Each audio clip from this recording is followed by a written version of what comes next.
everyone, All-Star action is coming your way. This is Kevin Harlan alongside Steve Kerr and Clark Kellogg. This place is gonna go crazy. Let's get it on in the Foot Locker three-point contest.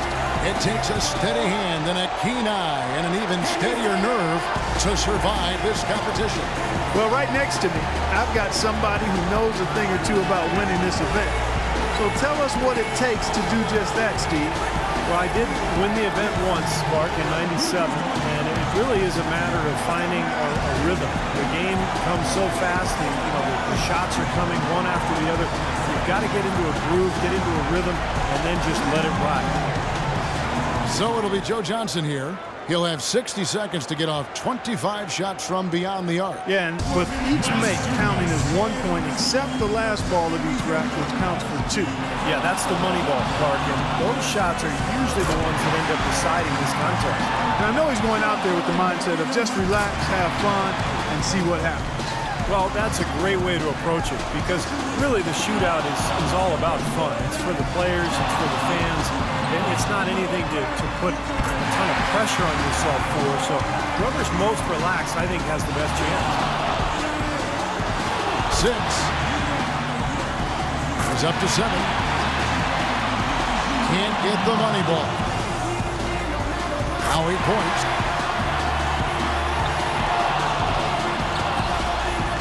He's got 9. One last rack remains. He's got 10. 11 on the board. An 11-point round for him there. That's far below what he's capable of doing when he's on his game. Yeah, he was totally inconsistent out there. We always talk about guys getting into a rhythm in this event, and he just never was able to do that. So it's Klay Thompson ready to start here. Well, Klay's dad was an NBA player, Michael Thompson, but more a post player and a center. Klay as a guard, a perimeter player, he's got that beautiful shooting touch. Guys, most of the time when a player is shooting threes by himself, he's doing it in an empty gym. This is a little different. Actually, it's a lot different. I want to ask you, Steve, was it easy being the center of attention like this? You seem to be a bit of a ham. Oh, really? A ham, Clark. Well, I'll tell you, I enjoyed being part of it. But my first time, I was extremely nervous, and I'm not afraid to admit that. But as I went on in later years, I got more and more comfortable with it. And with that shot, he moves into sole possession of first place. He's on top. Rock solid shooting down the stretch. Misses for the 4th straight time. At the 13, he averages 3 points a rack and finishes with 15. Well, a very respectable performance from him there, guys. He was very steady throughout. It wasn't an up and down round, just very consistent, and that's what you like to see. And so it'll be Stephen Curry. So often we see just a few misses in a row totally derail the play. It has that snowball effect if you let it. Yeah, that's all the more reason that your only thought as a shooter can be on your next shot, not the previous one. But that's much easier said than done.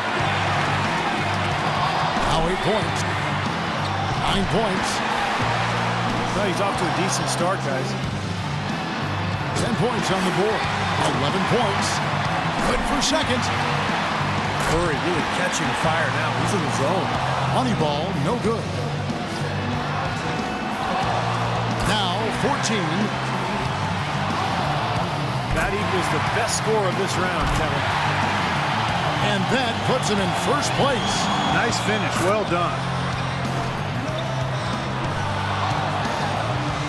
His score sits at 18 points for the round.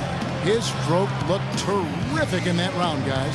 I think things are so much easier when a shooter gets off to a good start, and he certainly did that. Here we go with Damian Lillard. With this rapid-fire format, a trap guys cannot fall into is trying to make any sort of adjustment midstream. There's just not enough time for that. You got to trust your stroke from start to finish. Yeah, but Clark, if you do miss 3 or 4 in a row, it may take a very subtle adjustment. Maybe just adding a little arc to the ball, or maybe holding your follow-through a split second longer. It really all depends on what kind of roll you're on and if you have any momentum or not. He needs 8 points more to stay in contention. Look, he just had a flat tire. He's gone off the rails. 3 bad racks in a row. 7 points more to stay alive. He's got 5. 4 money balls, 4 misses. That hurts. 5 more points to stay in it. 8 points. Chalk it up. His 4th in a row. 9 points is what he finishes with. Well, I didn't expect that score to be as low as it was. What about you guys? Yeah, 1 point he missed 6 straight, which is pretty much going to derail you anytime you go through a stretch like that in this contest. So it's Dirk Nowitzki ready to go. I'll tell you one thing. If a player doesn't get into a rhythm and start stringing shots together, it's over quickly. Yeah, we talk about that a lot, but what's so important is that you just can't waste any time. But you've got to get into a groove early and then keep your momentum going and just rattle off one shot after the next. He needs 6 more points. Can't get the money ball. Hour 6. 5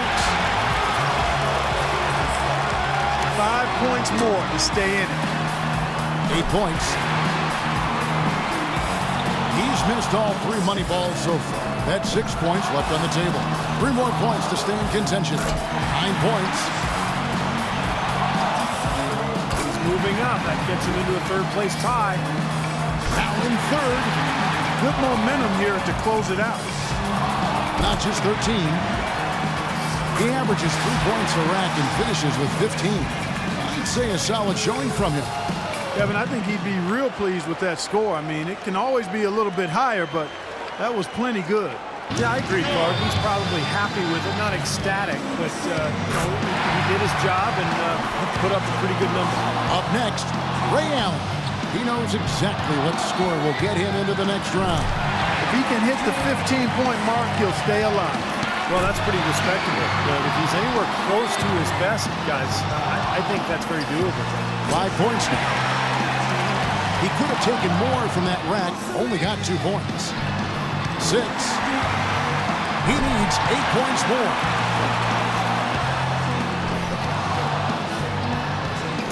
Frames the money ball. 6 more and he advances. He misses his 4th straight. 6 more points to stick around. 10 points on the board. And Clark, he's out. Not enough to make the next round, Kevin. Yep, that's it. It's academic from here. He completes the round with 13 points.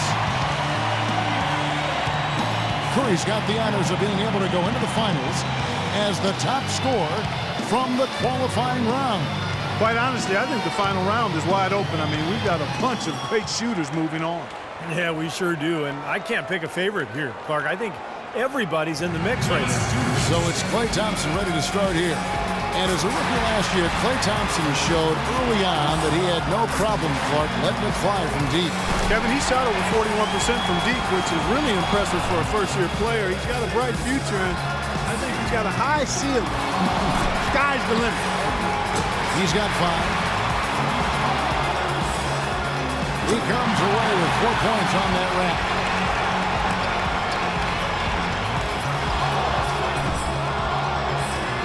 Now 8 points. Could only get 1 shot to fall off the rack. No good with his 4th in a row. 9 points. 1 rack left. Well, he's really cooled off here to finish. 11 points. He completes the round with 13 points. He turned in a pretty good round right there, don't you think? There were a few ups and downs, but overall, it turned out to be a fairly decent round. Yeah, I'd give him kind of a B+ for that one. You hope for more, but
got 9. He's got 10. 8 more points for him to tie it up. Oh, boy, that is pure right there. 8 more points to secure the win. He's made all but one of his money balls. And that about does it. Too late to make up ground now. Yep, out of reach. He finishes off the round with 19 points. And that puts an end to the Foot Locker three-point contest. It couldn't have gone any better for this year's outstanding champion, Dirk Nowitzki. Another terrific year for the three-point contest and another terrific champion. Yeah, I think everyone here is still a little bit in awe of the display of shooting he put on tonight. And from all of us here at 2K Sports, we're thrilled to have brought you this year's three-point contest. This is Kevin Harlan, along with Steve Kerr and Clark Kellogg, saying so long and thanks for